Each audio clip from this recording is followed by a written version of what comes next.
This is the 20th season of Bass Talk Live. BTL is presented by Bass Cat Boats, Strike King Lures, AFTCO, Pro Guide Batteries, Spro, Gamakatsu, The Bass Tank, Denali Rods, Beatdown Outdoors, and Sunline. BTL coming at you.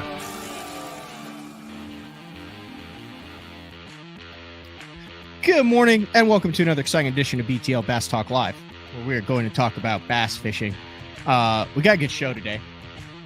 We have John Cruz, who's actually, I see him down there, he's logged in as Johnny Missile. Oh,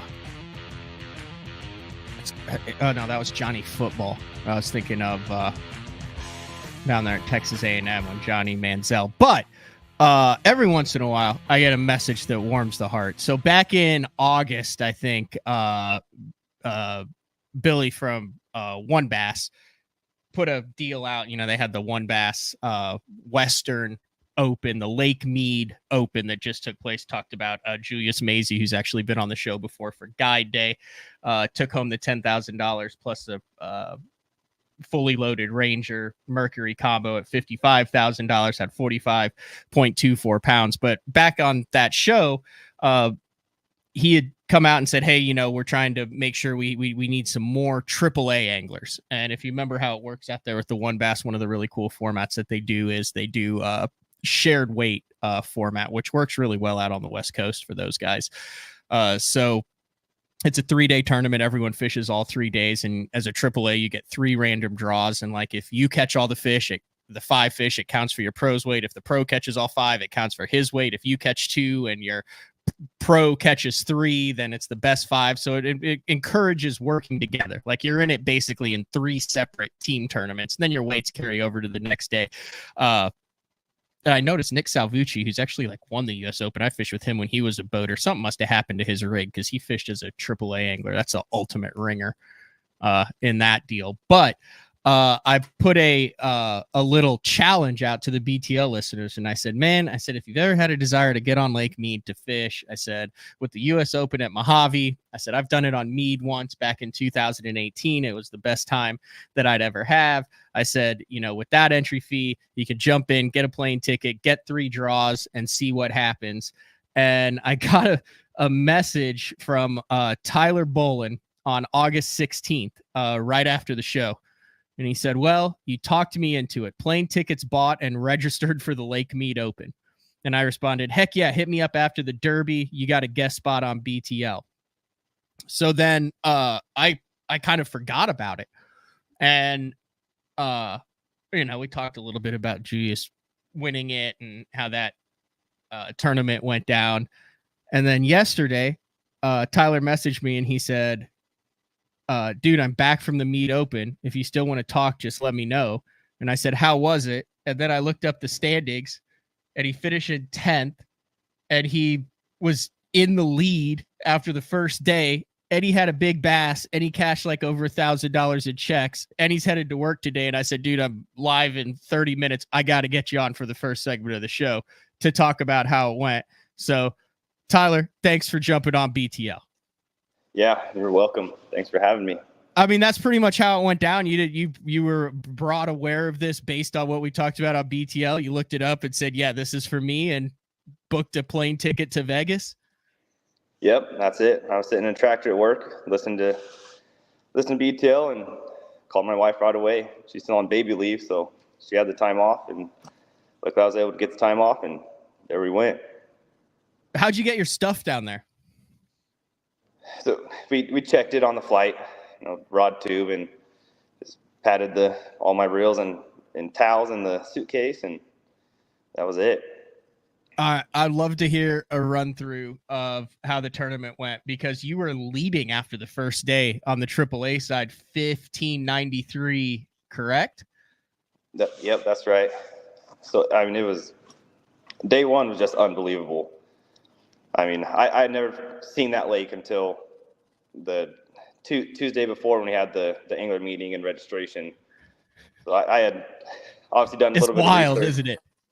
Oh, yeah. Yeah, it's an insane fishery, but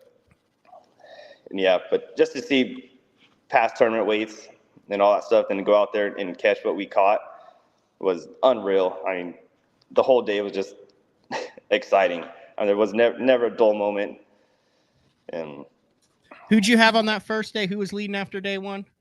Tom Laurie. So for some reason, the guy who we had enough weight that he would have been in first place as well, but unfortunately we had a dead fish on that first day. So the boater leading after day one didn't have a co. His co was a no-show for that day. So okay. I just got super lucky with boaters and all that all the way around. Fishing wise, how was it? Like, did you guys work together? You obviously added to the creel. You caught a giant, like a Lake Mead. That's the equivalent of like catching a 6 or 7 pounder anywhere else. Were there like hugs, high five? How did that go down? All of it. I mean, Tom almost went full Ike a couple times. I mean, it was just, the excitement level was through the roof all day, all 3 days. I mean, it was not like anything I've ever experienced. What was your tournament fishing experience prior to this? Very little.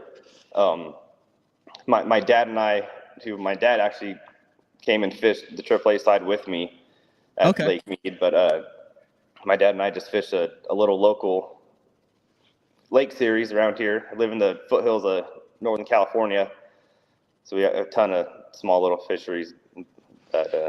And this is actually the first year that we've done the whole series, so very little tournament experience. So did you get to go through the Narrows? Or did you guys go into Vegas Wash? Or like out of the 3 days, did you get to kind of experience the whole Lake Mead experience, so to speak? Yeah, for the most part, all 3 days we went the same direction. So I didn't see the lower basin towards the dam. I believe that's called like Vegas Wash. Okay, so yeah, never went down that way, but still saw a lot of the other end of the lake. Very cool. So what was entry fee for that on the Cosa? It was very reasonable. It was $400. So $400. So you got 900 for 10th, 200 for third big bass, and 400 for big stringer. Yep. So $1,500. Yep.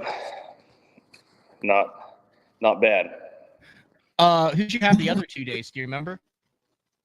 On day 2, I had Taj White, and day 3, I had Josh Bertrand. Oh, wait. Wait a second. So you go. So you sign up for this thing. You ship your rods there. You're leading after day 1, and then you get to fish with former U.S. Open champ and West Coast. He's a legend status at this point. Josh Bertrand out there, and you experienced a crazy good day, an average day, and then a tough day. Yeah, and like I said, unbelievable experience. And even the 2 days, I mean, we still caught fish. Yeah. But just watching those guys, a tour level pro, go through a tougher fishing day, and the decisions that were made, and I mean, I learned so much, and that not doing this, I never would have. Did you add anything to the creel with Josh? He's like one of the nicest guys out there. Yeah, he sure is, and if I remember right, I think I weighed in 2 fish that day. Nice. Yeah. Are you gonna do this again now? It'll probably be a little while, but absolutely try to jump in at maybe one of the Shastas or Clear Lakes, a little closer to home. But. Oh well, Tyler, I know you got to get to work. What do you, if you don't mind, what's your career of choice? I'm an equipment operator for a demolition company. Well, that sounds kind of fun. It has its days, yeah. So wait, you get to be in the truck that destroys stuff? Yep, mainly an excavator. But, nice. What's the biggest thing that you've taken down so far? I mean, we've done full concrete tilt up warehouses, Costco. So Just flatten them. just flatten them, haul them off. Yeah, that's a fun job. All right, dude. I know you got to get to work. Thank you for jumping on BTL for 10 minutes here, and happy ending. Cool story. Thanks for shooting me the message, and I'm pumped that someone took me up on it, and I'm glad that you had a great experience. And you broke you made I don't know if you made a little money. I mean, it is Vegas, and it was 3 days, and it was a flight, but I mean, heck, probably broke even, close to it. Close to it. I mean, I had no expectations as far as doing well in this tournament going into it. So, I mean, I was absolutely mind blown the whole time, and just if it wasn't for your podcast, I never would have went. So, just a big thank you to you, and thanks for having me on. Hell yeah, good. Have a good day. You too, man. Thank you. All right, see ya. All right, that is Tyler Bolin. There's John Cruz right there, Johnny Missile. How freaking cool is that story, John? That was awesome. Made me want to go jump in the boat with Josh Bertrand. I think they had like 7 or 8 pounds that day, though, on the third day. Like All Josh right, he was on this. He was on the struggle bus on that day. Let me see. I can tell this. I don't want to. Here, we'll do. I still would like to fish with Bertrand. I've never fished with him. He's one of the guys I hadn't fished with. Final pro results. Josh Bertrand went. Yeah, he went 14:29, 10:73, and 7:96. So he got to experience like a pro's pro day, grinding out the old 8-pound Lake Mead limit. Right. Yeah. Have you fished that? Have you fished US Open before? No, I've been to Mead. I've not fished that tournament. Really? That surprises me. Yeah, dude, I'm in Virginia. I'm like outside of the Northeast. I know, but you got people, Johnny Missile. You got people. And they got an airport there. I haven't pulled that card. I know Ike's fished it once. And he had to have people drive his stuff out there. So I was like, yeah, I don't know if I'm going to do that. Dude, you have to do it. It's a bucket list tournament. I've got to fish it for sure. Yeah, like you have to do it. Like it's got to be on the list. Like I said, I've done it that one time as a AAA. I look at the schedule every single year, and if it aligns, the first year it aligns, I'm out there. Yeah, well, we're getting ready to check one of those other bucket list items off here next week. So, I mean, we should just start listing them and knocking them out, right, Matt? Yeah. So I'll tell you, I haven't said this on air. So here's what I'm playing with. I want to get your take on this. What do you think would be more valuable? Three things here. Business wise, like what would benefit the business more? Okay. 2, financial wise. And then 3, life fulfillment and enjoyment. You think those are 3 pretty good things to like judge decisions off of? Absolutely. So I've been grinding in the opens this was my 5th year, right? Yep. 4th year fishing all of them. Couple years close, couple years not. Every year I seem to have a good one. Last year, it's been up and down. Not a disaster, as some would lead to believe, and not amazing, as some would like you to lead you to believe. But I've experienced, the St. Jude up there in Minnesota, the US Open, all these kind of really cool, either one-off or small regional trails.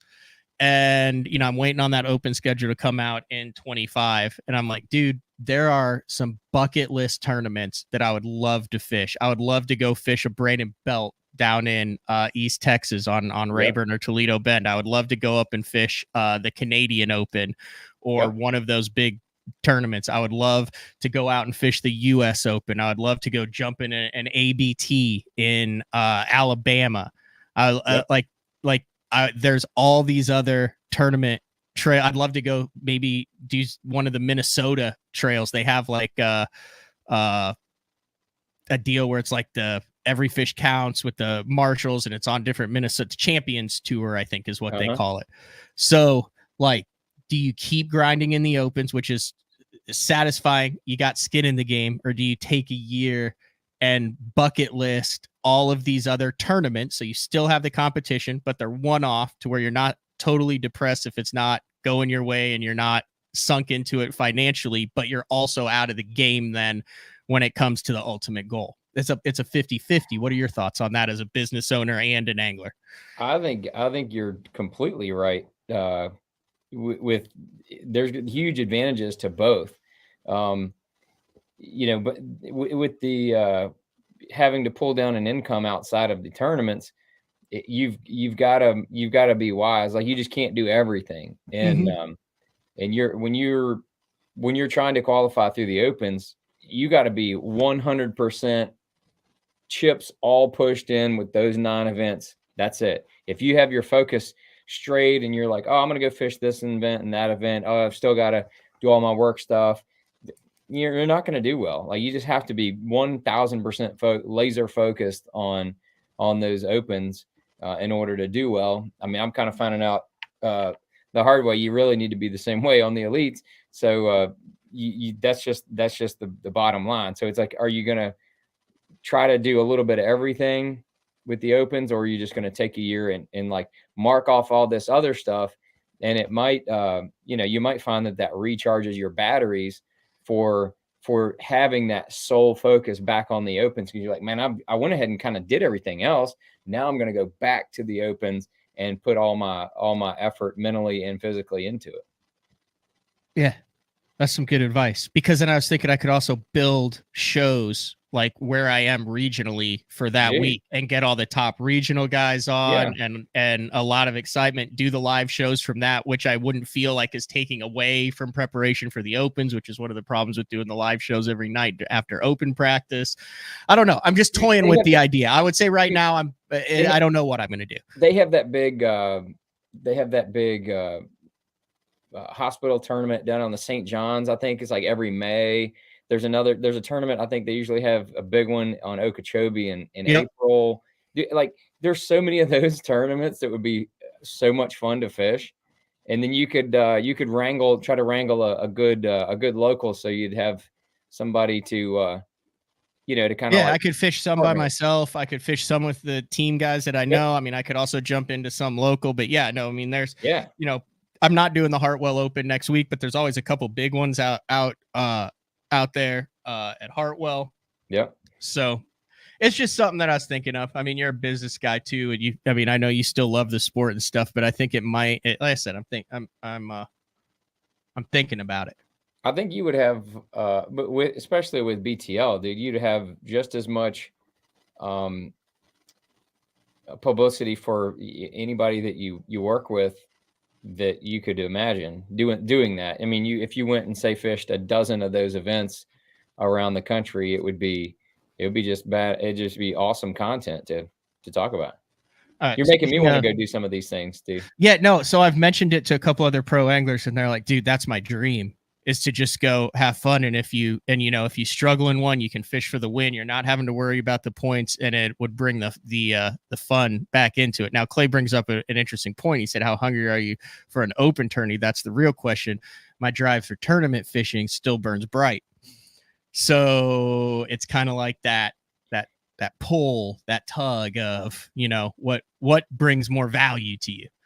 Well, yeah, sometimes I know you're not like burnt out on the opens, just like I'm not burnt out on the elites. I love it. Like, I think about it all the time, but it would be kind of nice if you're not completely tied into it to where it's like, all right, if I don't fish this year, I could still fish next year. Mm-hmm. Like with the elites, I don't have that option. Like, you can't just like, oh, I'm not going to fish this year and then I'll fish the following year. You just can't do that. Maybe Van Dam could, or Clun could, but like, I couldn't do that. So I don't have that option to just kind of take a year and go do fun stuff and still, create content and publicity and do cool shit.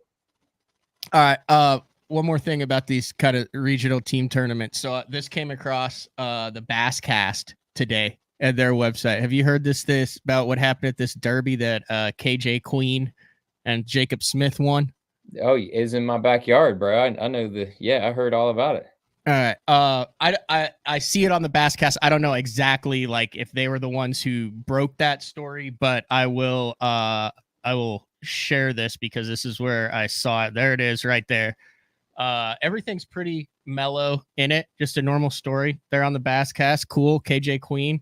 He's got the goofy looking jig head that just came out, and they got the dub. But if you like start reading the article, it talks about that they won with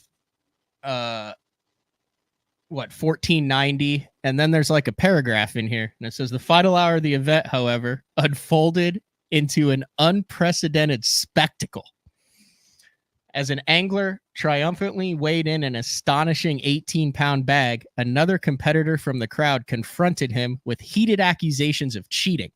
Tempers flared and a punch was thrown, prompting the intervention of the conservation police.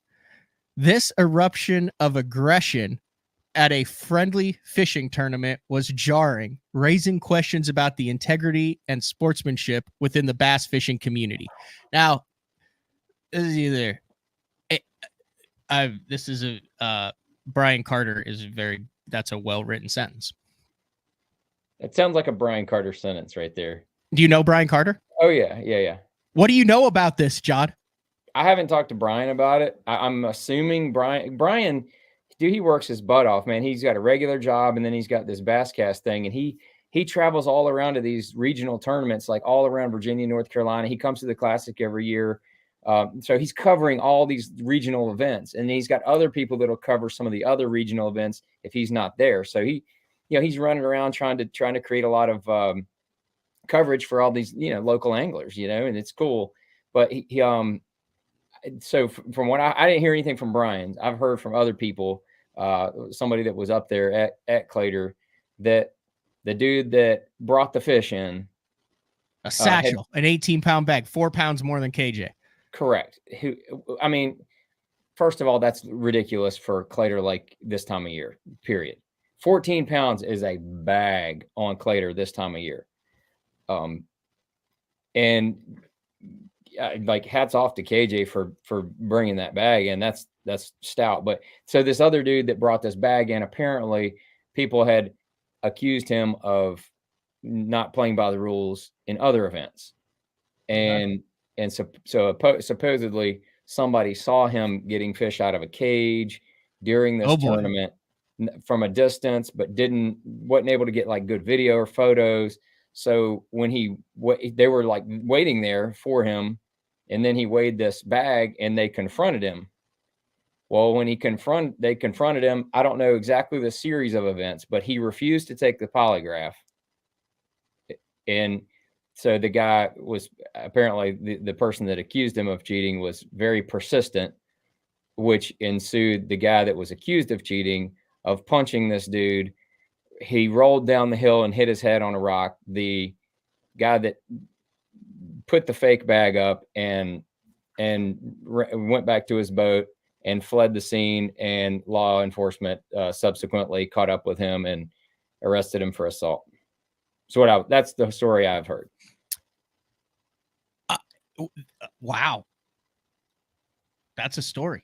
Yeah, I know. It's amazing. It's a story. It's all that's just what the word on the street is right now.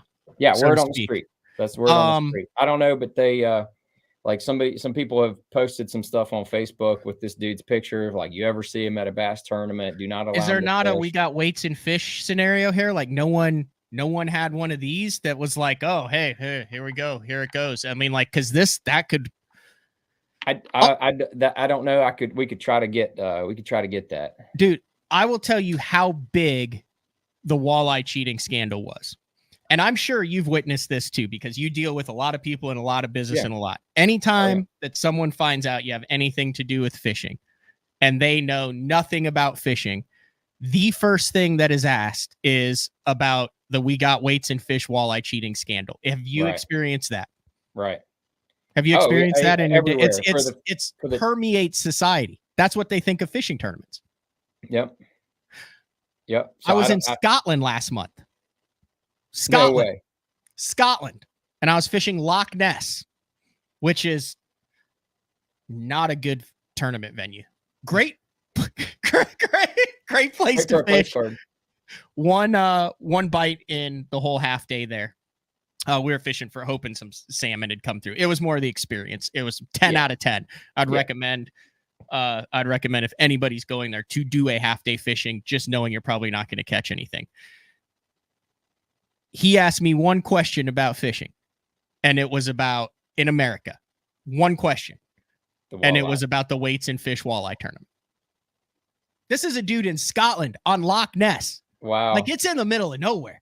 You talk about viral. That's the definition right there.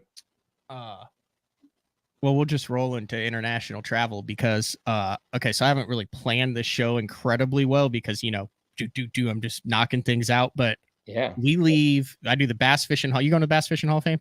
I am not. Have you ever been to the Bass Fishing Hall of Fame? I have not. They will not move it closer to me. You need to put that on your bucket list too. It is on my bucket Bass list. Fishing Hall of Fame. It is on my bucket list, but I've got to really, after the Japan trip, I've got to get a Pittman Creek show and then to San Diego for the ASA Summit. So I'm not doing that to my family and my business. Yeah, that's fair. But we leave on the 30th. So I've kind of mentioned about this, but I was as close as you. I would go every year. Yeah. Well, I'm also on the board, so that kind of helps there. I didn't accept their nomination. No? I love it. I mean, I support it, but I don't have. I'm already on committees and other boards and stuff. No, and in all fairness, I do what I can do for them very well. I don't do as much as I should.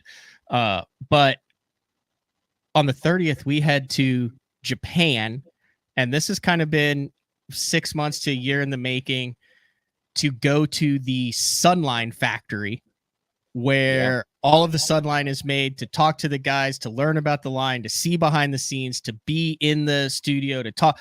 Like, I don't know how I got invited to this, John. It's you and Kyle Welcher. And I guess no one else wanted to go because I got the invite on that. I've never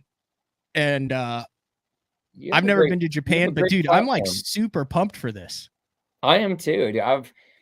You talk about that bucket list, you know, and if you prioritize your bucket list for bass fishing stuff, going to Japan is like number 1 or 2 for me. And it's been that way for years and years and years. So that is probably I'm really, really looking forward to it. This is like the first of multiple trips. I gotta just tell you that right now. Because we've got, I represent Spro and have been with them for over 15 years. Bass Cat works with SDG Marine over there, and they sell boats. And I will have reasons to go back, and I will take my family on subsequent trips. So I'm very excited about this trip, and I hope that I do not spend too much money on fishing tackle, because I'm a tackle freak. Yeah, that's going to be an issue. So let's get the deal out of the way here. So as far as I know, we're going to their factories in Iwakuni. Does that sound correct? As good as mine, man. Okay. Well, I mean, I just did like a little research here, and it located in Iwakuni, Japan. Sunline Fishing Line manufacturer was established in 1977. So let me see if I can. Yeah, I know Sunline was started in 77. Yeah. Because I'm born in 78, so they're a year older than me.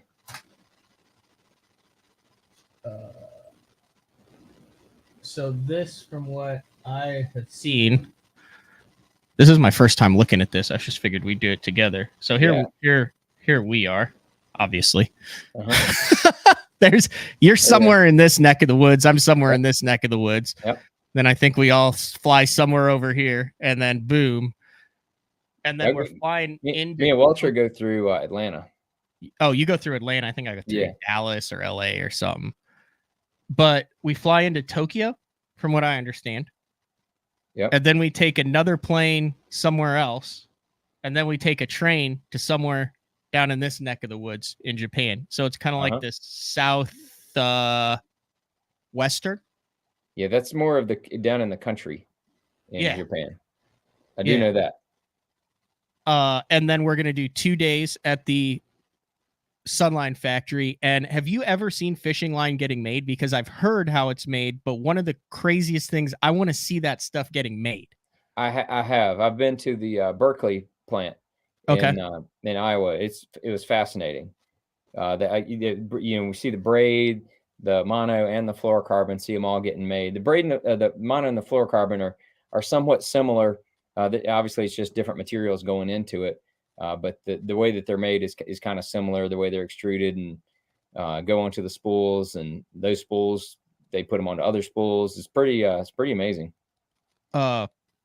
I'm looking at this here, where we're headed. They do nylon, carbon, polyester, polyethylene, metal, and composites. It runs 24 hours a day, 363 days a year. So they take 2 days off. Well, to probably clean the equipment or whatever. Yeah. Or, maybe like New Year's Day or something. They like give them off, everyone off one day. I don't know, but yeah, maybe they have holidays. a downtime. Oh, yeah. Yeah. They have New Year's the same, isn't it? They have, I don't know. We'll ask them. New Year's in Japan would have to be the same. Like, it's all the same calendar. I don't know. The Chinese New Year is different than our New Year, so I don't know if they have a Japanese New Year. But we'll find out. Yes. I said, does Japan celebrate New Year's? Yes. Japan celebrates New Year's on January 1st each year. It's an annual festival with its own customs and traditions. Perfect. There's also a Japanese New Year that is celebrated on the first day of the year. Yeah. So yes, they have a New Year. Sweet. But how much line? I'm kind of teaching you up here. How much line do you think that factory produces each year in tons? In tons? Yes. Holy smokes! That's a 550 tons of fishing line. Oh my god, dude! A ton is 2,000 pounds. 550 tons. Yeah, so that's 100. Brian New uses one whole ton himself. Did you know that? Because of thrift? I would assume if he learned from thrift, Reese. No, Brian New has he keeps 65 reels in his boat at all times, and he relines every one of them before every tournament. He goes through more line than any other pro, hands down. That's got to take some time. Do you do that deal where you line 15 rods up if you're respooling them and pull them all at the same time? Yeah. Oh yeah. That's fun. The science to it too. Yeah. It is the largest line only manufacturing company in the world with 187 employees. Wow. I think they do some private label as well, but that just goes to show you that how much, when you do something like that so much, you get to be experts at it. And, they're able to try all kind of different formulas. And we know that they have a big research department. That is kind of like what I'm really, really excited to check out and see all of this different research that they're doing for coatings and for additives to the line to make them do different things. It's really cool. I think, one of the biggest hurdles that Sunline runs into is the translation from a Japanese to English and being able to kind of like put on the packaging what these lines, do and what they're intended for. A lot of customers, even I feel like in America that use Sunline, they still don't necessarily know what line is supposed to be for what. And I think that's kind of our job is to tell them what we use for various techniques and to do different things. And if you put the right line for the right application, I'll put Sunline up against anything made in the world, period. It is amazing.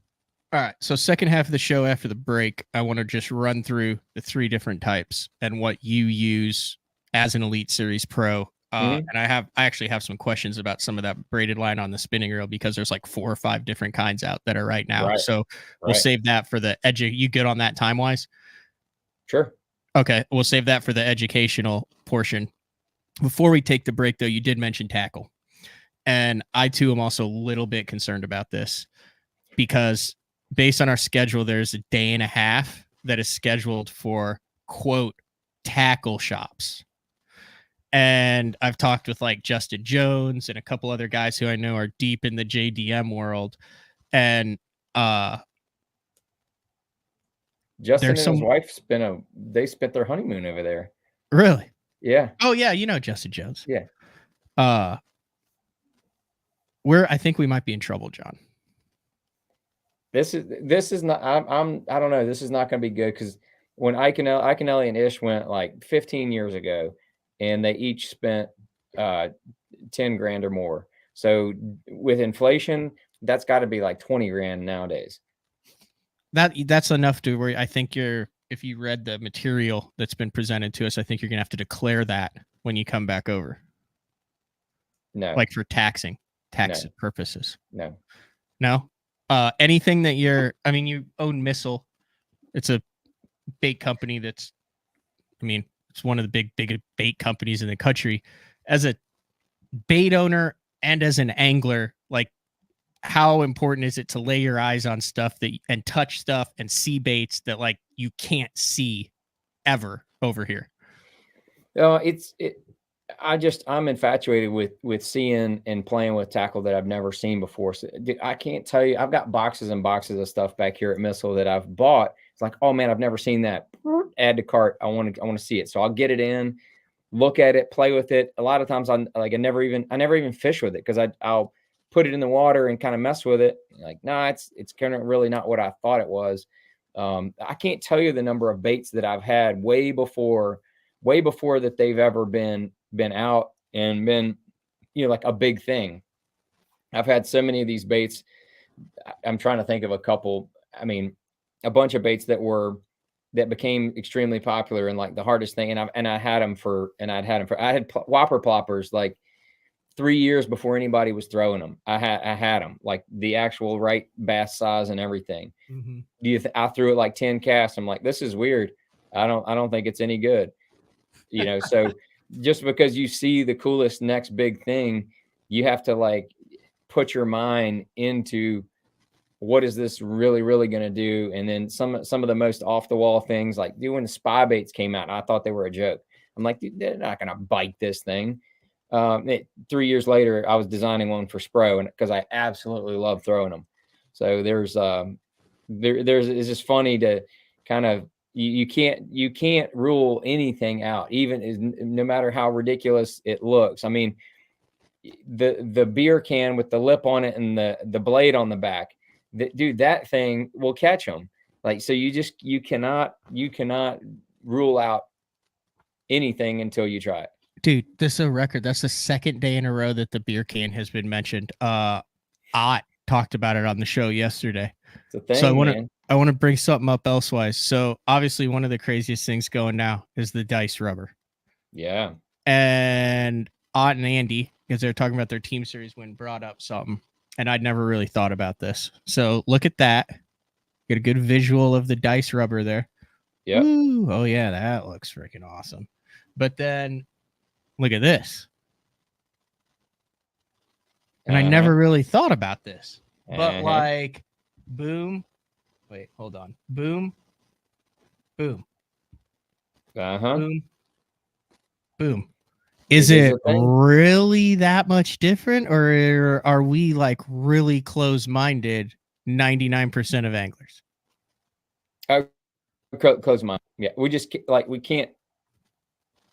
We need somebody to beat our face in with a bait before we're like, I'm gonna have to try that.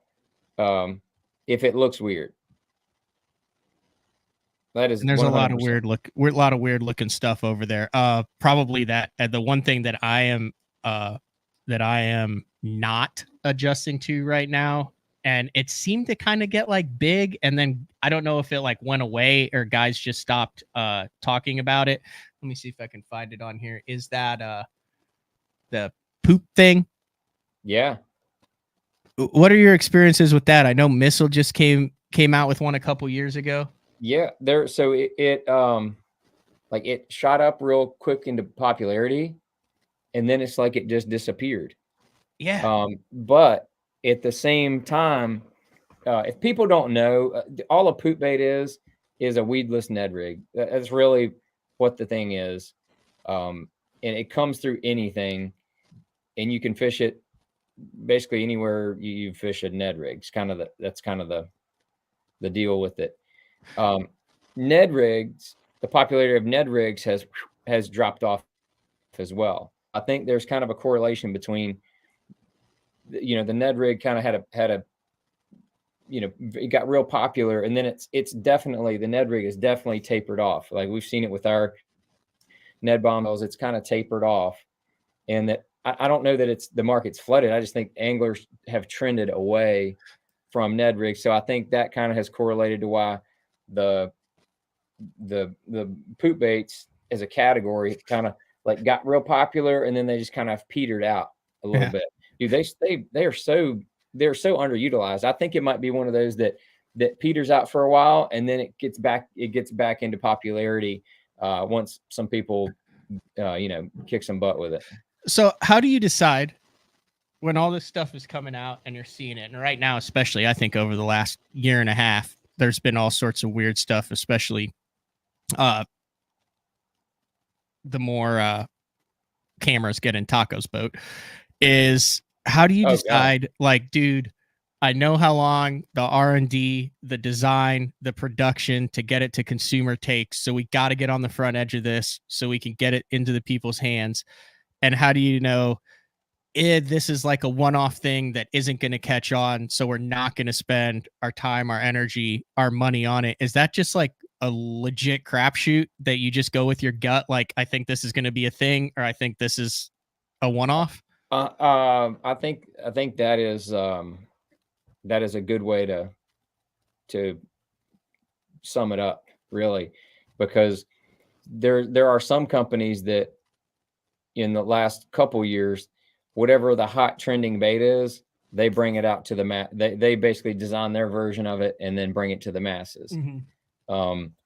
That is a model that has, it's like a high likelihood of not having duds. Because if you're out there trying to like totally spearhead a brand new style of a bait or brand new trend of a bait, I'd say 70% of the time you're going to completely fail and that bait's going to flop. So it's like, are you going to have a 70% flop rate, or are you going to kind of do some more popular shapes that kind of like look like something people are used to, and then do that? So that's kind of the trend you have to ride. Or like I said, some companies, they just completely knock off whatever's popular or whatever they want to, and they just do their version of it and they go with it. So there's kind of like three different ways to do it for soft plastics, and really for all fishing lures in the bass world. That kind of being said, I don't know if you even want to get into this. I've always meant to ask. So instead of just going, hey, I want a worm or like that, you've gone to several of the other companies and then like partnered with them. So it's like it's like Robo Worm and Missile, which is have other major companies done that, or was that kind of a first? No, so Daiwa does that with Yamamoto. Yep. They have a handful of baits, and some of those are really popular. Like that little Fat Nico, really good little worm. Really good little worm. So yeah, Daiwa has done that successfully, I feel like. There's not many companies that have done that successfully. I think that the Hog Farmer deal with the Spunk Shad has worked out very, very good for us and for Hog Farmer. Like they have absolutely broken the trend of in the last 2 years of what what the market is doing. But their company, like I think we've really helped get their name out there. Yeah. They have a lot of other cool stuff as well. And so that has worked out well for us. Robo Worm, it's been a good deal for us. They don't manufacture for anybody else. I was talking with their general manager, Mark, a couple years ago, and we were just just talking just at a show, and he said something about some OEM work, and I said, wait, whoa, time out. You'll make baits for other people? And he said, yeah. I was like, oh, hold on, I got something for you, man. So we ended up working something out, and we ended up coming out with that magic worm, which is like kind of the Robo Worm that I wanted shape wise to be able to do some more things other than just drop shotting. So that's kind of what I had them do, and then we did other versions on it, and we have those double bags to where you get either 14 or 16 worms in a bag for $10.99. It's kind of that's as many as they can put in one bag, because they don't actually cool their baits. Their baits cool while they're in the bags, and that's why they is that why sometimes they're stuck together a little bit? That's exactly why they're stuck together. I always wondered why you had to like peel them apart, and that's why. Yep. Yeah. So when they come out of the molds, they're still hot, and then they have a little shovel looking thing, and it puts them right into the bag, all perfectly lined up, and then they seal, and then they're in the bags, and they actually do the cooling in the bags. It's So you're different working than with regular them, injection. but then so like, you know, hog farmers still selling the what do they call theirs? The spunk shad? Yeah, the spunk shad, and robo worms still selling all the robo worms. Yeah. But these are all our magic worms. It's a unique mold that Yeah. I had Greg design. I sent him all the drawings, and he put it into the CAD and cut the molds for us, and then we did the mini version of that. We've been beating around some new shapes, but I don't know where we're gonna land on that. We got some other new projects coming, but they're I told you I might privy you to a couple of those on our trip to Hapan.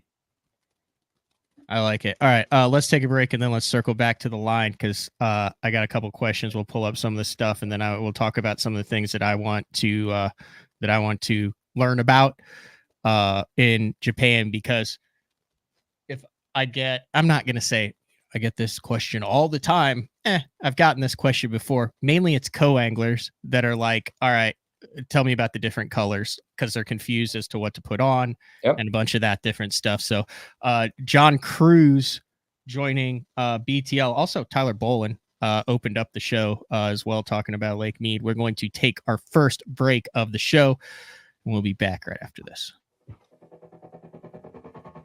The new Puma STS has been redesigned from the ground up.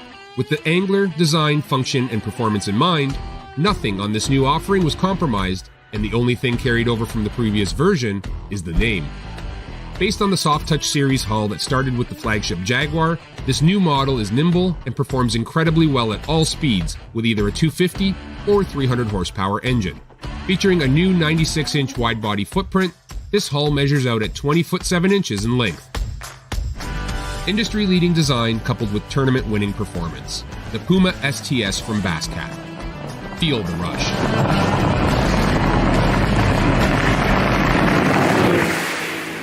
This is Gamakatsu's new Nano Alpha line of hooks. If it looks familiar, that's because they are. It's the same shapes and sizes in the round bend and the EWG and in the new Horizon head that you know and love from Gamakatsu, but there are a couple new features with this Nano Alpha, which is this little green label that you see on the packaging. First off, 2 times faster hook penetration. That's because of the Nano Alpha smooth coating on it, and also it is 4 times more corrosion resistant. Check it out, Nano Alpha. I've been using Sunline Shooter for the majority of my career. Millions of dollars made, lots of bass caught, and the gnarly, gnarly stuff. If you need a abrasion resistant, tough fishing line for the really, really mean stuff, Sunline Shooter is for you.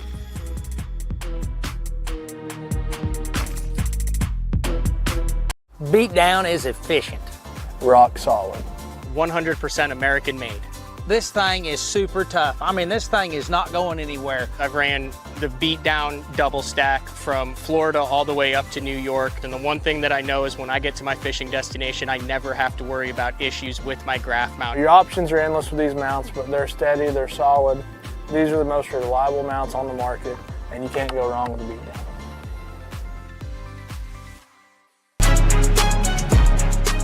When you're ready to hit the water, Denali Fishing has you covered.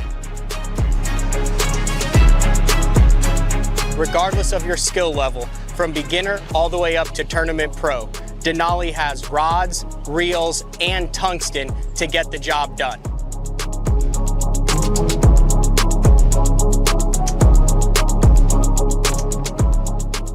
Check them out at denalifishing.com. All right, welcome back. BTL on a Tuesday with John Cruz talking. We got a little bit down a rabbit hole with some baits, but primarily talking about the upcoming trip to Japan, where we're going to get the opportunity, along with Kyle Welcher, who is, dude, he's locked in an Angler of the Year battle over on the MPFL. Yeah, it's interesting because he did not have that good of a season over on the Elites, and he's killing it over there. Isn't momentum the weirdest thing in fishing? Like, I know momentum exists at everything, but in fishing, to me, it is the weirdest thing. There's something going on. I'm not saying with Kyle, but I'm saying with when you have fished two trails and you do well in one and not in the other, there's something going on mentally, whether Kyle knows it or not. I think there's I don't know. I'm not saying anything negatively. I'm just saying there's something surrounding whatever he's doing on the elites versus surrounding whatever he's doing on the NPFLs that are allowing him to have more success on the NPFL versus the elites this season. And I'll pry next week and see if I can figure that out. He's very analytical, very smart dude. But regardless, he's in the hunt for 2 Angler of the Years in the past 3 years. He's leading it right now. They're actually in Florida this week. I don't know if I'd want Drew Cook right behind me going down to Florida, but yeah, not on the St. John's. I mean, daggum, that's going to be a dogfight though. I mean, Kyle's a river rat too, man. He's very good on the rivers, so that's going to be a shootout. Yeah, but yeah, he's headed to Japan with us. All right, let's talk about the fishing line. So my first question that I want to know down there is, like, do you think there's like American stuff that the Japanese anglers and stuff are like, why can't we get this over here in Japan? Because, or is all the, like, can they get like a bag of 6-inch June bug lizards over there, or like a bag of bruiser D bombs over there? Are they like, dude, you're going to America, bring back the D bombs? They have a fair amount of American tackle over there. So I think that for a big portion of the Japanese market, they like collecting lures. Yeah. So if there's something that's American, like a Big Mac sandwich, so to speak, but for bass fishing, they're going to buy it, but they're probably just going to buy one. Unless it is a really, really good finesse bait in which you would sell more of them. So what they fish with over there is mostly, from what I understand and what I've been told, mostly finesse baits plus some large baits, like big bait kind of stuff. So it's like one extreme or the other. I mean, it's wild to me that they have a million different crankbaits that you can get over there in Japan. But when I see what people are using over there, I very rarely see people catching fish on crankbaits. But they love to design them and make them. But maybe that's part of the collector's realm over there of baits. But they're bait gurus and bait junkies, a lot like the American market. So I think that is super cool. We got some breaking news. The St. John's event is canceled. Oh, because of the storm. The storm. Yeah. So if they don't reschedule that, then Welcher leads it going into the final one. No Florida for them. Yeah, that's too bad. So I asked that question, John, because I was perusing the Sunline website, and then like, this is JDM line, Fine Float, FC Sniper, BMS, Azkaya, FC Sniper, Invisible, Batobi, Kanara, Level Line, Shooter, and Defier D Leader. That's Stutter. Stutter. Yeah, I knew that. Where's that? The Stutter. I fished the Stutter. The Stutter is a lot like what did I call it? Stutter? Stutter, whatever. It's Stutter. It's 100% Stutter. That was funny. I don't know.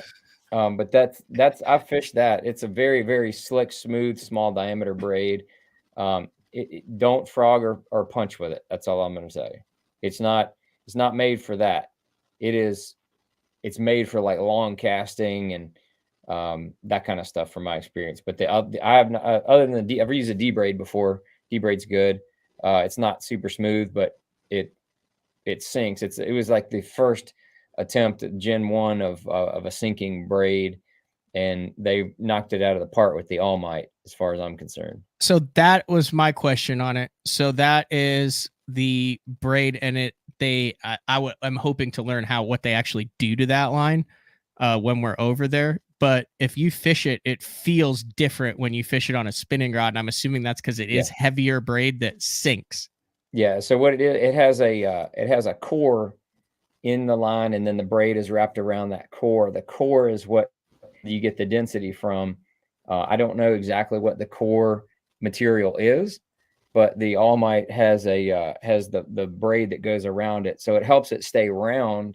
And the All Might, I think one of the things that you need to know about it is that it is very small diameter.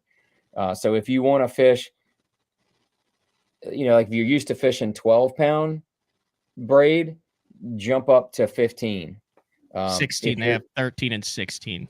They have 7, 11, 13, and 16. So you want to go with the 16. Yes, go to the 16. The 13 is very small. Yeah. The 11 is like dental floss. It's very small. So are you using that for deep fish, for wind, for lighter baits that you want to keep deep, all of the above? Yes, all the above. It's really good for, doing the minnow stroll thing, and it's very good for drop shotting deeper stuff. I feel like it, but I mean, for me next year, I'm going to probably use the 16, and I think the 18 is the biggest that they make. So I'm going to probably have, but mostly 16 and 18 for the way I use it. Cause I don't do like a lot of super light line stuff. Yeah. 12 is about as small a braid as I use. Have you messed around with the Overwatch? That's the only thing I've used this year. Yeah, Overwatch. I like it a lot, as the line, but the Overwatch is a really good all around braid, in my opinion. It's just, man, I just want to pick one.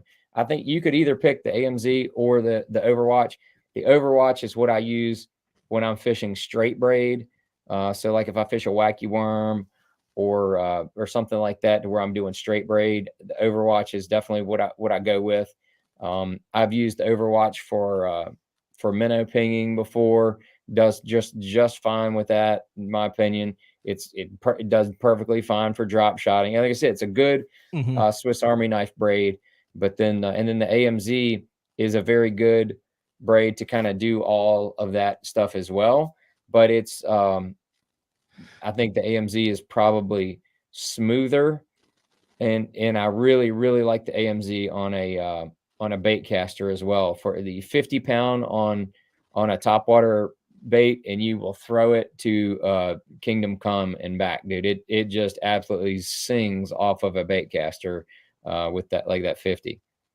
One of the things that I struggle with is knowing, like, you get a spool of Overwatch, right? So I've got right now I got 12 Overwatch on my spinning reels, and I didn't get enough. They've literally been on the entire year, and I haven't had any issues. Fades a little bit at the front, but I'm one spool for the spinning rod the entire year. But then I'll like listen to Smallmouth Guru, and he'll be like, I'm throwing it on 8-pound braid or 5-pound braid, and I'm like, really? Like that's pretty thin. And then some other dude will be like, go up to like a 15 or a 16 or even a 20-pound braid because it's more manageable, like on the spinning rod. I just split the difference because I don't know what the benefits are of going like with the 8-pound Overwatch versus like a 15. Like, what are your thoughts on how to figure out what diameter of braid you want on your spinning rod?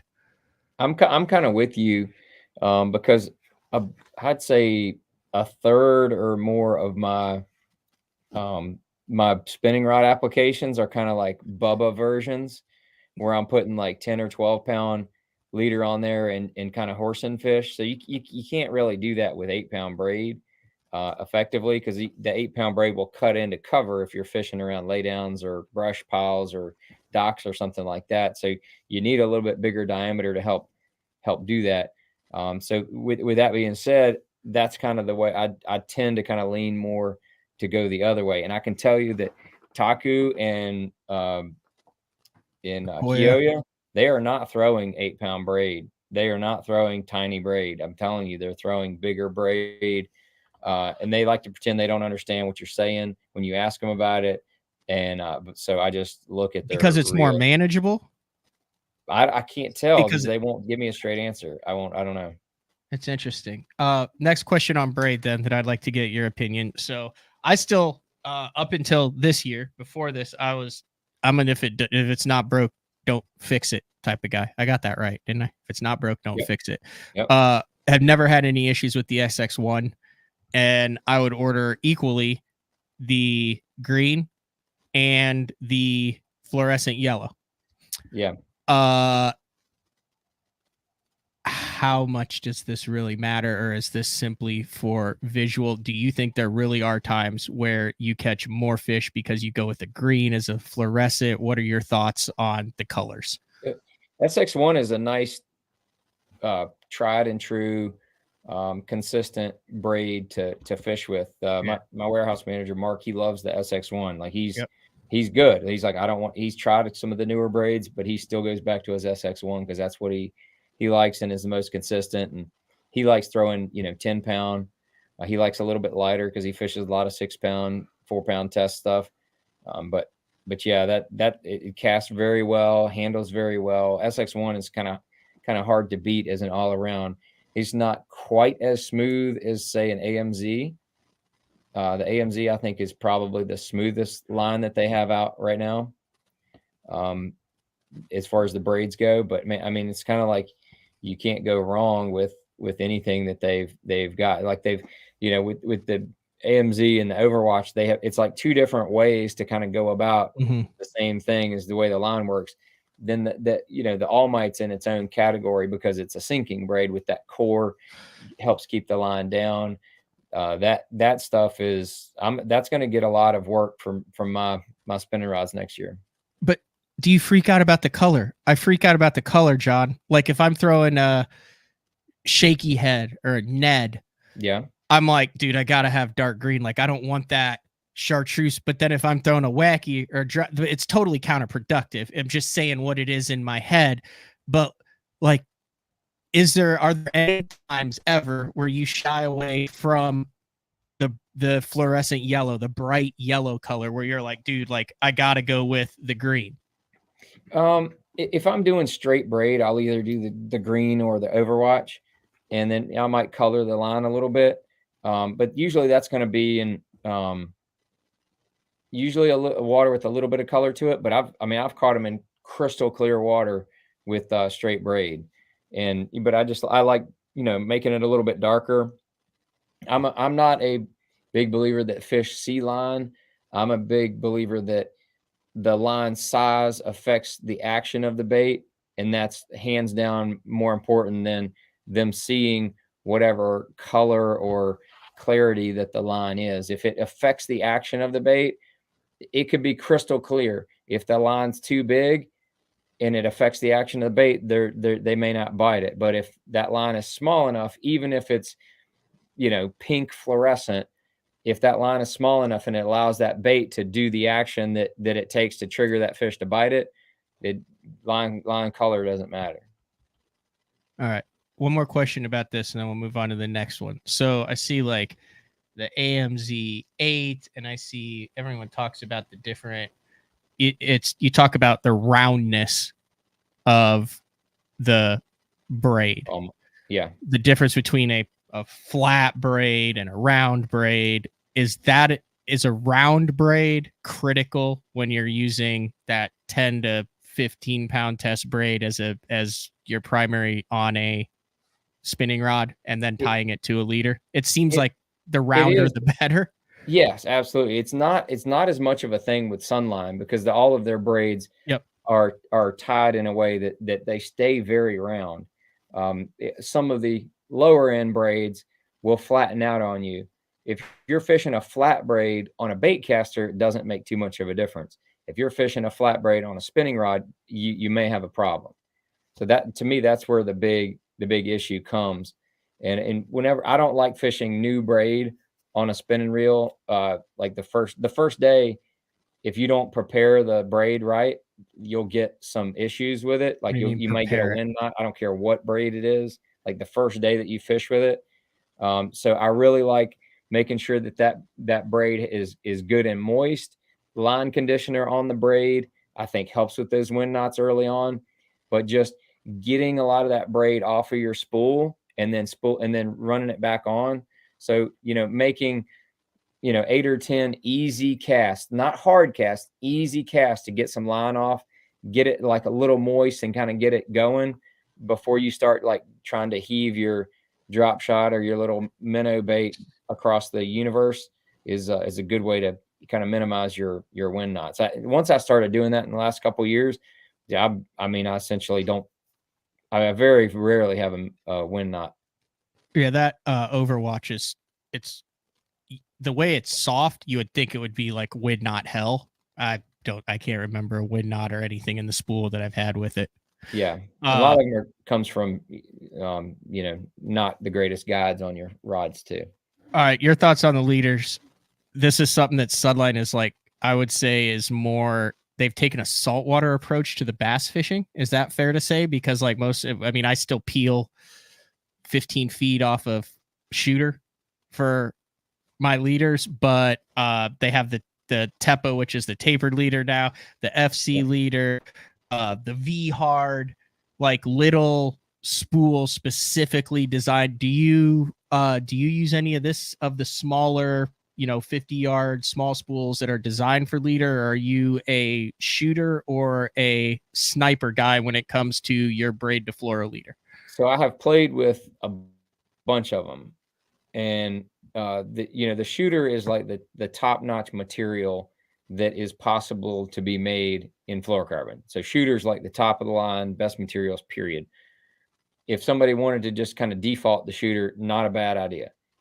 But as you know, the little matrix with all the different characteristics of the line, shooter is not the most supple line that they make.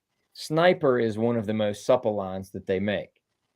So whenever I'm drop shotting in clear water, like say at the Great Lakes, I use sniper almost exclusively because really I want that bait to have the most realistic action available. So that's why I usually go with sniper on the clear water. If I'm pitching around cover, I've played around with all of those that you put up on that screen, pretty much every one of them. Yep. And the regular FC leader, that silver and blue box, the regular FC leader is very good. I have not had any problems with that. If I'm gonna say it correctly, the Mabaroshi line that's in the kind of the green camo box, that line, it's camo colored line. It's but it is very tough. Like the abrasion resistance of this line right here is through the roof. Like if you're going to be pitching around somewhere where you might get wrapped around brush pile, docks, laydowns, anything like that, that is the line. That is the leader that you want. That is like super hard, super tough. I've had really, really good success with that. When I first got it, I put 8-pound on a shaky head when we were going on vacation with my family, and I let my 2 daughters throw a shaky head exclusively for like 3 days with it, and I never retied the leader, and it never broke. There you go. So I was like, okay, that's all I needed to see, and I've had really good experiences with it. But it is a little stiffer than say FC Sniper, and so that's why I use Sniper when I need like that clear water drop shot look. If I'm around cover, not as important, I'm going to throw that Mabaroshi, and then if it's kind of like the catch-all is just the regular FC leader. Dude, that sniper tip you're absolutely right. I need to start carrying sniper. I mean, I like the light line and all that stuff, but it is definitely way more supple than the shooter. Yeah. When it comes to the braid, then to wrap that up, like just your favorite all around 50-pound test, do everything. You can flip with it. You can throw a top water. You can frog with it. You can do whatever. Like if you were to just buy a spool of Sunline braid, I know they've got a bunch out, but what's your go-to on that? AMZ. That's the best all around, in my opinion. It's really good. And then the other thing, just we were talking about leaders, is for the longest time I got on a 20 to 22 foot leader for drop shot and spy bait, stuff like that. With the minnow stuff, I have shortened my leader a good bit, so I'll fish anywhere from like about a 3 or 4 foot leader with the minnow, and I feel like that you have much better hookups, and you lose a lot fewer fish with a shorter leader on that minnow. So that's my less stretch between the braid and the fluoro. Then like a better hookup, or the minnow moves different, or just the bait always stays above the fish, or I think it's a little bit of all the above you just listed. And then the other thing is that when you're throwing it out there, you can see when the fish is getting ready to come up and eat it a lot of times. and Yeah. you're like, you get excited, and then like you feel that dink on your line, that smack, and then you set the hook. You don't do that. Like that is I think you catch way more fish. Like when you get that fish, just start reeling it, just reel into them. The rod loads up. I'm telling you, you'll catch like 99% of them doing that. All right. With that shorter, especially with that shorter leader. It just I'm gonna try that. Kind of works together. So I'm scared. I've been on a minnow odyssey the past 4 months, John. That's all I'll say about it. So I'm scared of I don't like having a large angry fish boat side with my knot and my guides. It has nothing to do against the knot, but like I would rather have that knot in my spool. I feel like that gives me a little bit more play next to the boat when you've got that fish. I mean, even though fluoro has less stretch, it still has more stretch. It still takes less tension off when that thing's in the spool. You see where I'm coming with that? I agree on everything you just said, but you got to get the fish to the side of the boat before you can land them. Valid point. So that is where, and I'm using a little bit lighter action rod than I probably have in the past for that shorter leader. You got to have that give somewhere. You get that give in the rod, and it balances out really nice. And then with the FG knot, I think it goes through the guide so smooth that I'm with you. I don't love hearing that ding going through at the boat. But I've not had that cause any damage either. So, is mono dead like in the tournament world, or I mean, do you even have how many tournaments this lasted? Have you? Pretty much. Only thing I do with mono is put a leader. I use it for a leader on some topwater baits. The only topwater baits are the ones that stop, like a popper or a prop bait. Outside of that, I don't use any mono. Like super heavy, like a 20-pound test leader on it. Right. I think there's still a bunch of guys that just like mono. Like a lot of old school guys out there on the East, like a lot of guys who flip. Aren't there still a bunch of guys though that just love flipping 25-pound test mono? Well, there's still a big game contingent of people. Yeah. That still fish the Berkeley big game. Because it stretches from here to next week. It'll stretch from here to your office there, Matt. I mean, will not break. Yeah, it won't break, but you don't have any feel. You don't have any real hook. I mean, I caught a zillion fish on big game, but you have to re-spool it about every third day. It has its place in time for sure. Yep. And then the fluorocarbons, you talked a little bit about the sniper and the shooter. So for the last 7 years that I've been using Sunline, and I'm hoping to learn more about this. Like when we go to the factory to like understand why this is, if you're setting the hook on something and it's a slow moving bait, shooter. If it's a winding or a moving bait, sniper. Done. It's just because of the different additives that they put into the formula, give it the different characteristics.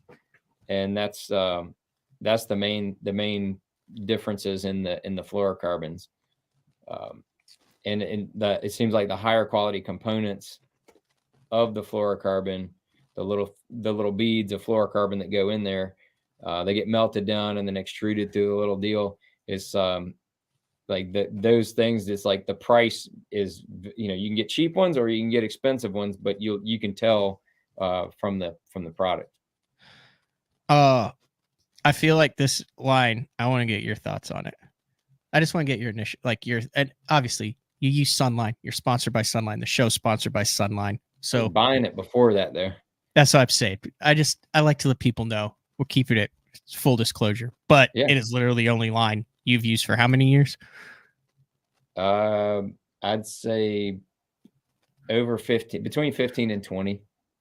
All right. The sleeper of the entire Sunline family that is drastically undervalued by every single person that I know for the most part. Do you know what line I'm talking about? I do not. Dude, it's the Crank FC. Oh yeah, dude, yeah, absolutely, good call. That's the I used that more than anything else in the family, especially with what we're doing these days. That that plasma coating on that is the real deal. And if I'm cranking less than 10 feet deep, that's what I've got on. And that's my go-to for like a rock crawler, wiggle work kind of bait as well. You have that plasma lets you cast so much further, and that plasma also deters the abrasion resistance. So I don't know what the matrix is on the abrasion resistance, but it's got to be off the charts, because I'll cast and bang into rocks for an hour straight, and you really don't feel any abrasions on that line because of that coating. It's pretty wild. It is the 10-pound Crank FC, when you're scoping with a jerk bait, is hands down the best line you can get as far as accuracy, smoothness, strength. Like if you normally crank with 10, go up to the 12. If you normally crank with 8, go up to the 10. I'm also interested when we go over there and learning about true diameters. I know that's a big thing with Sunline in Japan, on how, like, I remember before I'd ever used it, I'm like, Jason Christie throws a spinner bait on 23-pound test line or 22-pound test line. Like, what the hell's he catching? Like, and then you do it and you're like, oh, well, it's like most 18-pound tests for other diameters. Here's what I want to do real quick. So I have 2 of these Sunline gift cards right here, John.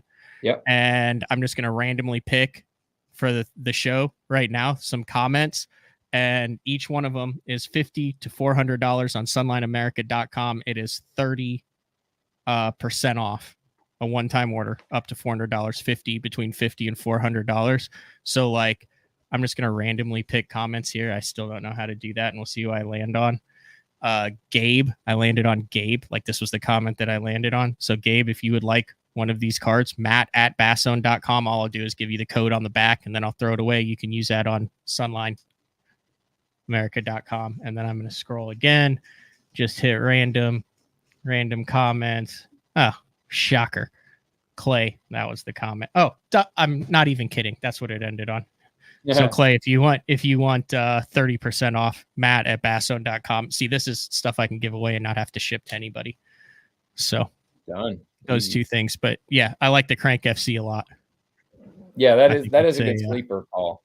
That's really those are the, outside of the leaders in the braid, I carry, the full gamut of shooter and sniper, and then Crank FC. That's it. Yeah. The structure is really nice. I have not used it enough to know it has that kind of slick feel to it too. Yeah.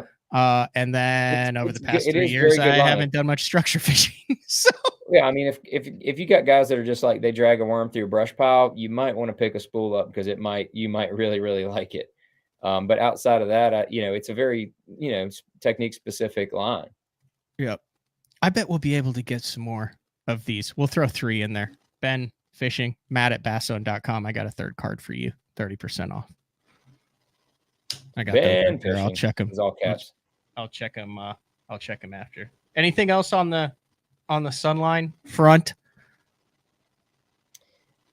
Man, are you a Heat or a Sunlight, or as far as storing it? Like, so you go to Mark Jeffrey's house, the guy has 3 beers and 97 spools of line in his refrigerator. Huh. I have a Rubbermaid tub of line, sniper, shooter, and braid in my unheated garage that gets freezing in the winter and 100, but it never touches the sunlight. I've heard 50-50 on this. The sun deteriorates it, the heat deteriorates it. Like, how do you store this stuff, and how long is like a spool good, in your opinion, from what you've experienced? Yeah, according to Sunline, and this has been, UV light does not hurt fluorocarbon. It actually reflects the light. The nylon lines will absorb UV light, so that they will effectively be damaged slightly from extended sunlight. But the heat thing, it was a big deal for the fluorocarbon for Aaron Martins. Like, he wanted his line to stay at room temperature as much as possible. And so I've kind of adapted some of that, but I'm not a total weirdo about it. I think that line over long periods of time, the fluorocarbon especially will last much longer when it's at a stable room type temperature. If I don't know. the braid, I really don't think heat matters at all to braid. That's not what I want to hear, John. Yeah. I mean, I'm using some stuff for 2 years. I broke off the first time I went fishing with my buddy. We were just head hunting the other day, and it was the first time that I had broken off during a fight in probably 3 years, where a fish turned, ran the other way, and my line broke. There is I've seen a lot of evidence to the contrary of the heat affecting line. Okay. I know people that store their line in their boat all year and don't have any problems with line. And according to Sunline, though, fluorocarbon does not deteriorate from extended heat.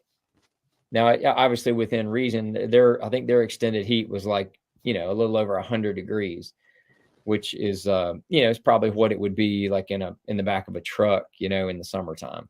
It's not going to get up to 250 degrees or 300 degrees, which would probably deteriorate it. But some extended heat for what we would consider heat is not, according to Sunline, this is what they said at the sales meeting last year or this year, it does not damage the line. So I want to get the true story. They've done testing on all of it. Well, I mean, I just wanted to get so full disclosure, if you go to Sunline, one of the cool things that they do with Sunline is there's all of these Q&As and all this info online that we're going to learn about that goes down to a lot of the questions that I ask you. But I mean, dude, you're like an Elite Series champ who won like $1 million or on tour you fish it. I just was one kind of experience and on tour, experience questions. Well, there's various opinions on all the guys on tour. Yeah. It is weird how, like, I think we all have that one friend who, like, is in a high pressure tournament situation, whether it's a team tournament or not, and he like won't even retie, or that's the same fluor. Like, you pick up one of his rods that he's using in a tournament and you're like, what is this? And he's like, that's good, man. I ain't broke off with it. And then on the other end of it, you have like the Bright News that are changing it every day. But the line is so, some guys like don't care.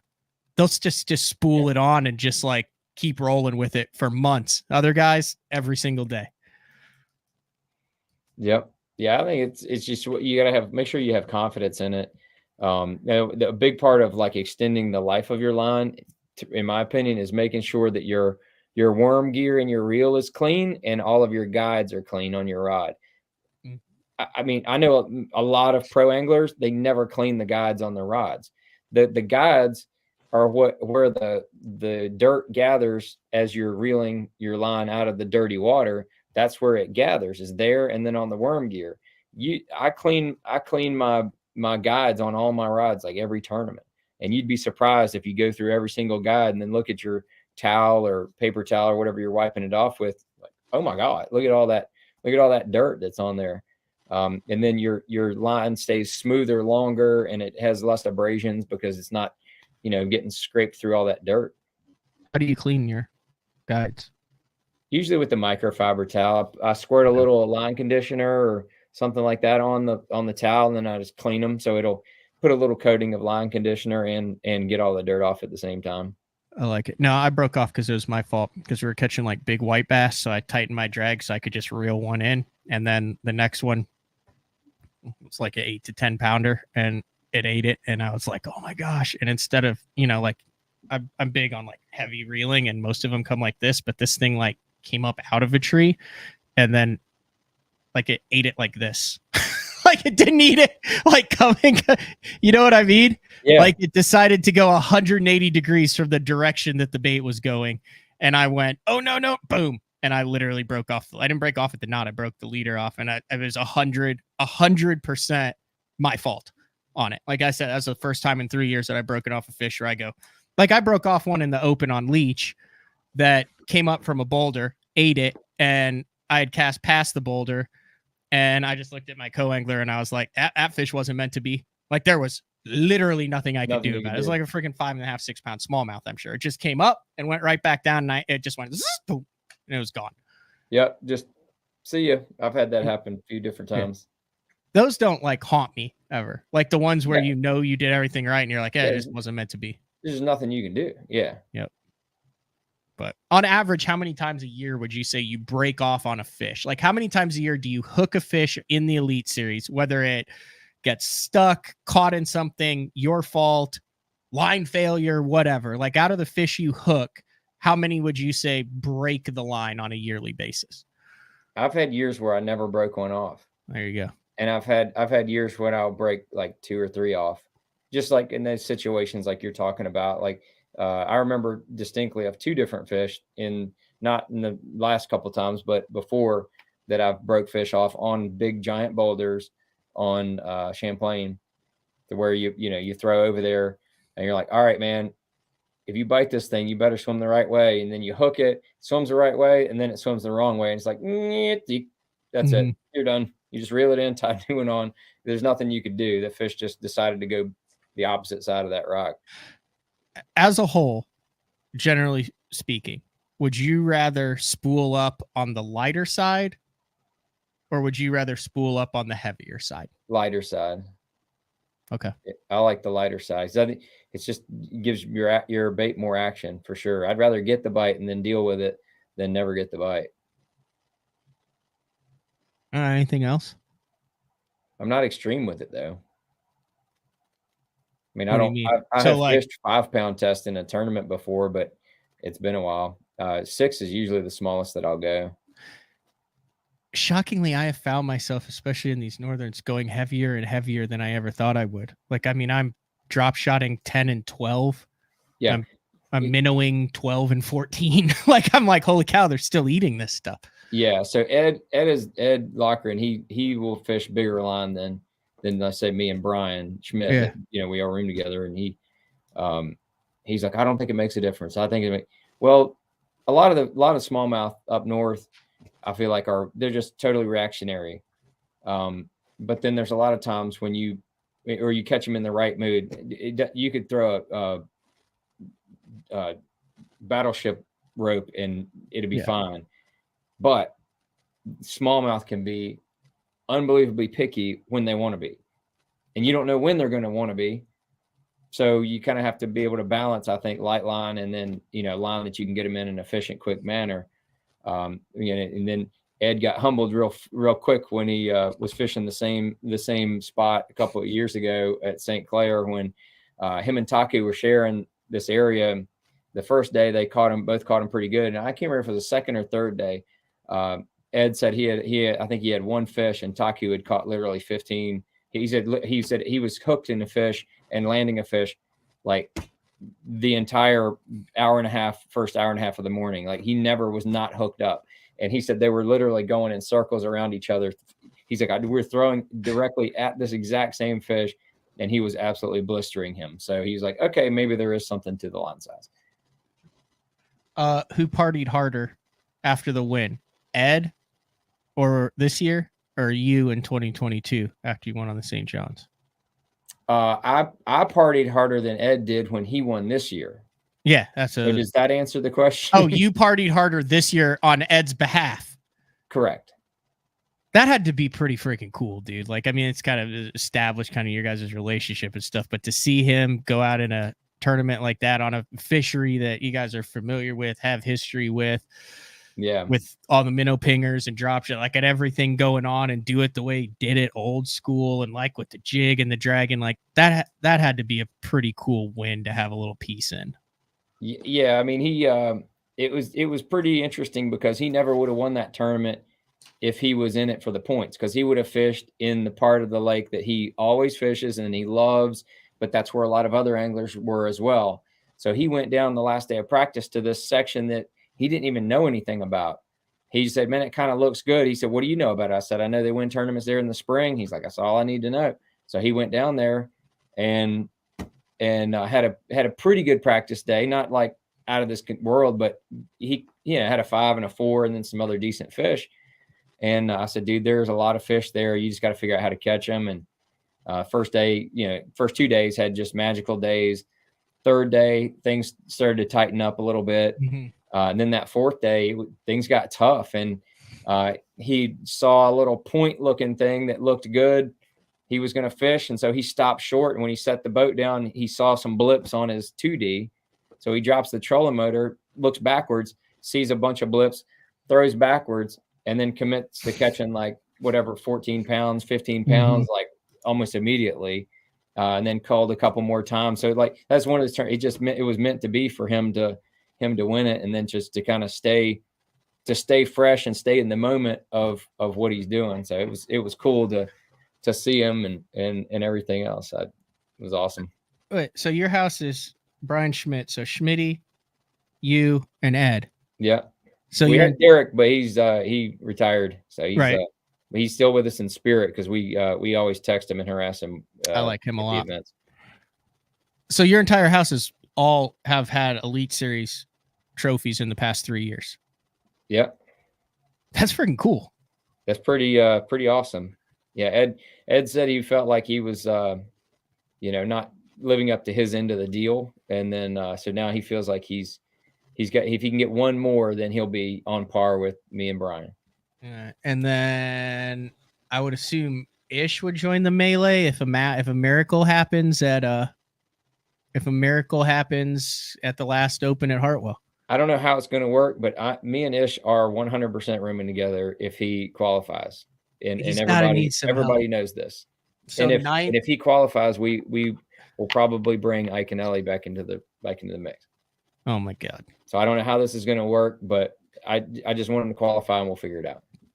Yeah, it used to be you three all the time. Yeah, for over 10 years. Yeah. Matt Adams is in 9th, 1285. There's one event left. And Ish is in 14th, 1194. Bo Browning is actually in 10th. They're tied, so 1285. Yeah. But the top 9 go to the Bassmaster Elite Series in 2025. So he's got to figure out a way to make up 90 points. If anything was going to work into Ish Monroe's favor, with this tournament that's going on, this lake and getting absolutely douched with rain here this week, might be what he needs to have all the stars line up for him. I feel like. Yeah. The last Open was interesting. So Ish usually chats with like 3 or 4 guys. Well, none of those guys were there because they were out of the points. So they weren't fishing it. So I was like the only guy and the only time he talks to me is when he harasses me during the Open Pros Pick'em with Upshaw and Castledine. Right. And it's like second day of practice and my phone rings and I'm like, oh, something's wrong with Ish. Like he must have broken down or something. And he's like, what's the word? What's up, Hanger? And I'm like, hi, Ish. Like, what, can I help you? And he's like, no, he's like, dude, like, he's like, my other 3 guys aren't here. I was like, so I'm the backup. He goes, yeah, 100%. You're the backup. You're the guy. He goes, but I need it. He goes, they biting in the middle. And I was like, yeah, kind of. He's like, that's not what I needed to hear. But he's been super cool, like in his attitude and stuff of having, I mean, dude, it's Ish Monroe coming back through the Opens. And I'd like to see him back on the Elite Series. Yeah, completely selfishly, I would like to see him back on the Elites, but somebody that's been around, and it would be a good veteran presence to have back on tour, I feel like, and be I think he brings a lot with all of his energy and how boisterous he is, and he's fun to have around, man. I think for the whole tour he'd be fun to have around. God. Yeah, the rookie class next year is pretty ruthless. Fothergill. I put Ish as like the last person that has a chance because there's a little gap below him. So yep, I would agree. Washam has 1161. Ish's chances at May because of the situation, because it's the last one. A lot of guys are going to feel the pressure. It's not typically the easiest fishing, and now the lake's probably going to come up. Probably going to get fairly stained in some places. I think that'll throw a loop for some guys. I put his percentages at making it at like 20%. Dude, I mean, all you can ask for is a chip in a chair. It's a 1 in 5 shot. Yeah. I think it's really a 1 in strong 5 class. shot. Like the top guys are all locked in. So Cody Yeah, Meyer, some of the guys, somebody Emil in 6 through 10, there's going to be a couple guys that absolutely bomb. It's just, dude, this is insane what's coming in though. Cody, Tucker, Emil, Andrew Loberg, Easton Fothergill. It just doesn't stop. yeah, Fothergill's, he's on another level. You right chatted now, with dude. him before? No, other than commenting on his page after his second win. I told him that I was looking at changing my last name to Cruzgill. Cruzgill. I like it. Yeah. Andrew Loberg doesn't miss. Emil Wagner is insanely good. Like, I just had this conversation with another open angler. I was like, hey, like, we've seen each other a lot this year. I said, have you seen Emil Wagner a lot this year? I said, I feel like I've like kind of been fishing by him in like 6 of the 7 of the opens. I said, and like, I have not done very well. And I'm convinced that guy just catches fish that other people can't catch. And he's like, dude, I thought the same thing. He's like, I see him all the time. He's like, he'll be on a point that I was just on and didn't catch any, come in with 22 pounds. I was like, he's just one of those fishy dudes that can get fish to bite. Mm-hmm. Yep. Yeah, that's what people ask me for years. They asked me, like, why is Kevin Van Dam so good? I said, he has the most unbelievable ability to make fish bite that don't want to bite of any angler I've ever seen. That's probably like the one skill that he's at, like, you know, skill level 100, and everybody else, it starts at 95 or below. All right, well, we'll see. That takes place in October. I'm headed to the Bass Fishing Hall of Fame this week, and then we're headed to Japan. Stay tuned to John Cruz's social media. I don't know what you're planning on doing from there at the time difference. Yeah. I'm going to work on doing a BTL from Japan at some point. So you guys might have to set your clocks to 2 a.m. I don't know how that works. Yeah, it's with 13 hours ahead. So we'll have to either be early in the morning or late at night for people to be kind of in the middle of the day. We'll make it. But dude, I know you're a busy guy. An hour and a half in. I greatly appreciate the time and looking forward to the trip coming up, John. No problem, brother. Yeah, I'm looking forward to it too. And thanks for everybody watching over here on BTL. Big fan. And you guys have a really cool platform going on and a nice community of diehard fish heads, which is what we are. Heck yeah. All right. See ya. Thanks, man. All right. That is the one and only John Cruz. We'll take a final break of the show. When we come back, we'll check in. I'm only going to talk about this for 3 more days. We'll talk about the Bass Fishing Hall of Fame auction that is going on. Like, boom, you get your hands on some of those. You can get your hands on that. You can get your hands on some crazy crankbaits. All sorts of stuff going on. It's BTL on a Tuesday with John Cruz. We will be back right after this. Hey guys, Brian Schmidt here with Spro. I'm going to talk to you about the confidence I have in the equipment I use. You know, I have a charter boat business back home in Maryland. We fish for saltwater fish, and I also fish the Bassmasters Elite Series. So I keep my lights on by fishing. I have to have a lot of confidence in the equipment I use. Spro has me covered from head to toe, saltwater, freshwater, everything in between. A lot of high-end quality product. Spro has you covered.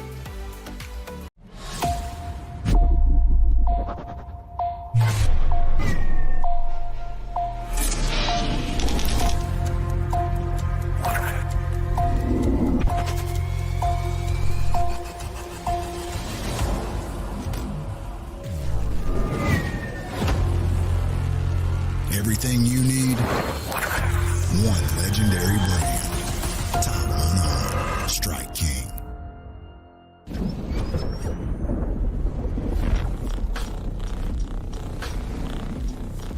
Gear that just plain works. Cast after cast after cast.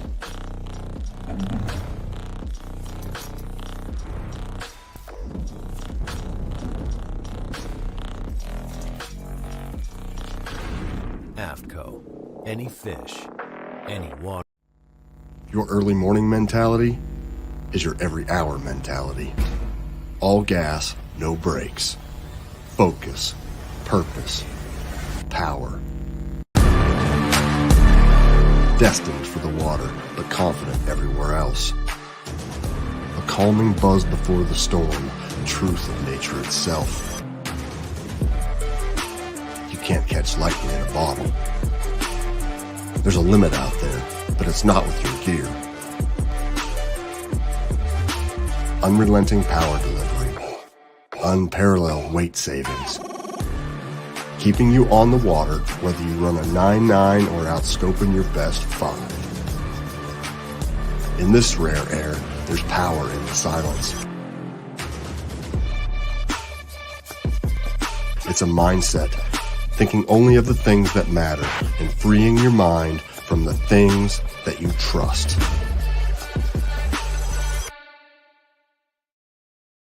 Get the best patterns backed by tournament data. Start by finding the best 10% of your lake. Know exactly what to look for and what to throw. After that, just put them in the boat. Try the Deep Dive app today. Look at that beast right there. All right, welcome back, BTL, on a Tuesday. I'm going to work on trying to get a couple shows recorded today. I don't know if I'm going to make that happen. Headed up to Springfield, Missouri for the Bass Fishing Hall of Fame induction. If you want to know more information about that, bassfishinghof.com is the place to go. Share that screen real quick. Boom. All the info on it. Info about the 5 anglers that are getting inducted this year. Fred Abergast, Mike McInnes, Skeet Reese, Alfred Williams, Mark Zona, right there on the main page there. If you want to get your hands on some cool online auction stuff, like there's still a bunch of like stuff that's like very gettable. A lot of jerseys, a lot of stuff that no, I don't want to show that one. I'm going to bid on that one. The Spoonbill trip for $100 and it's in Oklahoma right now. That'll all change. That auction ends. What did they say? It'll end approximately 9 p.m. Central Time. That's the night of the Hall of Fame. But I do also want to point out, if you're not attending that, I know there's some people, some BTL listeners that bought tickets and are attending that the evening ceremonies there. You can watch it live. It will be streamed on the social media accounts for the Bass Fishing Hall of Fame, so you can listen to Zona's speech and Skeet's speech. Dave Mercer comes in and hosts it. It's a really cool show. So if not, then we are done for the week with shows. Everything will be out also on iTunes and the podcast platforms. And then we will be back briefly for hopefully a show on Friday, the 27th, the day after the Hall of Fame, kind of talking about what went on there. Maybe bring some special guests on. Might do a couple weekend shows there on the 28th and 29th, and then stay tuned to basszone.com and my Instagram at Matt Pengrak, where we will come up with the schedule for Japan. I get back from that the 5th, and then quite frankly, I'll be at Grand Lake until it goes off limits practicing for the Bass Nation Championship. So really big shout out. I just thought that was a cool story for Tyler Bolin. Listen to BTL. He said, yeah, I'll sign up for that. Shipped his rods there. Drew Josh Bertrand leading the tournament after day 1. Top 10 finish. Big bass. Big string. $1,500. Got to ride through the Narrows. Contributed to the satchel each day for his pro anglers. Dude, that's what it's all about. Like, you could tell the dude like loved the excitement, loved the experience. A shout out to Billy Egan for what he's doing over at One Bass. Good stuff. All right, that is all we got for today. Like I said, stay tuned, basszone.com for the schedule for the next week. Thanks, John, for jumping on for an hour and a half. I know he's a busy guy. That meant a lot to me. So we'll talk to everyone later. See ya.